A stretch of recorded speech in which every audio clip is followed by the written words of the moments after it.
Hello అండి, అందరికీ నమస్కారం. నా పేరు డాక్టర్ కె సతీష్ చైతన్య. నేను కన్సల్టెంట్ బ్రెస్ట్ అండ్ ఎండోక్రైన్ సర్జన్గా వర్క్ చేస్తున్నాను అను గ్రూప్ ఆఫ్ హాస్పిటల్స్లో. ఈరోజు మనం చేయబోయే సర్జరీ ఎండోస్కోపిక్ థైరాయిడ్ సర్జరీ, అంటే స్కార్లెస్ థైరాయిడ్ సర్జరీ. సో ఈ టైప్ ఆఫ్ సర్జరీస్లో జనరల్గా థైరాయిడ్ సర్జరీస్లో మనకి స్కార్ అనేది ఏర్పడుతూ ఉంటుంది.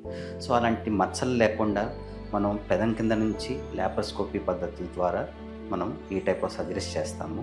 సో దీనివల్ల బెనిఫిట్ ఏంటంటే పేషెంట్స్కి మచ్చ అనేది మెడపైన లేకుండా మనం ఆపరేషన్ చేయడం జరుగుతుంది. మన 2 తెలుగు రాష్ట్రాల్లో మొట్టమొదటి కాంప్లికేటెడ్ ఎండోస్కోపిక్ థైరాయిడ్ సర్జరీ ఈరోజు చేయబోతున్నాము. నేను ఒరిస్సా స్టేట్లోని మల్కాన్గిరి ఊర్లో నుంచి వచ్చాను. నాకు 5 సంవత్సరాలుగా గొంతు దగ్గర ఒక వాపు గడ్డలాగా ఉంది.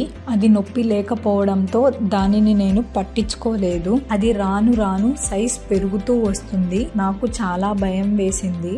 నేను అను హాస్పిటల్కి వచ్చాను. డాక్టర్ సతీష్ చైతన్య సార్ని కలిశాను. సార్ నన్ను పూర్తిగా చెక్ చేసి అది థైరాయిడ్ గడ్డ అని చెప్పారు. స్కాన్లో అది 4 సెంటీమీటర్స్గా కనిపించింది. తర్వాత సూది పరీక్ష చేసి అది క్యాన్సర్ గడ్డగా తేల్చారు. సార్ నాకు ఆపరేషన్ చేయాలని చెప్పారు. అమ్మాయి ఇనిషియల్గా ఆపరేషన్ అనగానే భయపడింది.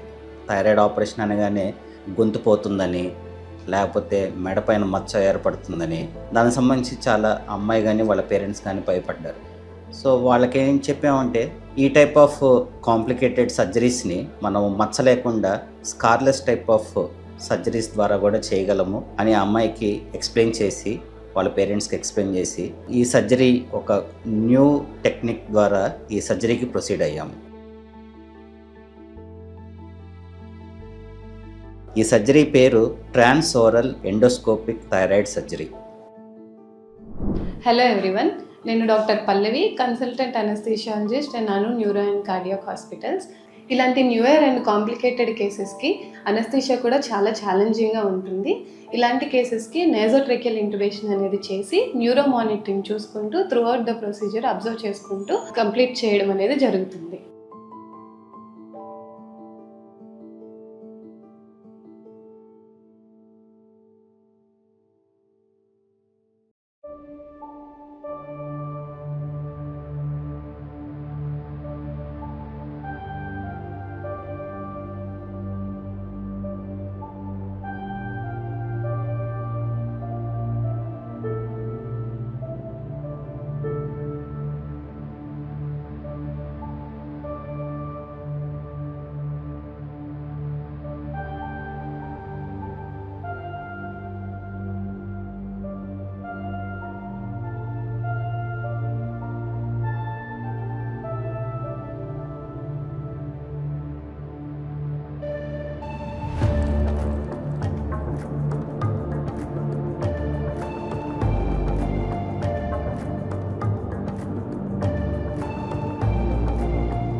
ఒడిశాలో వచ్చాను. ఈ సతీష్ సారు క్యాంపులో కూడబెట్టి తీసుకువచ్చారు. ఆపరేషన్ చేస్తానని చెప్పారు. అను హాస్పిటల్లో ఆపరేషన్ చేశారు. అప్పుడు గొంతులో అన్నం తింటుంటే ఇరుకుతూ ఉంది. అది ఇక్కడ వచ్చి ఆపరేషన్ చేసినందుకు మంచిగా అయిపోయింది. గొంతులో కొద్దిగా నొప్పి ఉంది. ఇప్పుడు అన్నం తింటుంది. ఇక్కడ వచ్చాను సార్. ఇక్కడ అంతా బాగా చూశారు సార్. అను హాస్పిటల్లో అంతా బాగా చూశారు. కార్డు ద్వారా మేము వచ్చాము, ఏం కలిసి అవ్వలేదు అని అందరు మంచిగా చూసారు సార్. నమస్తే.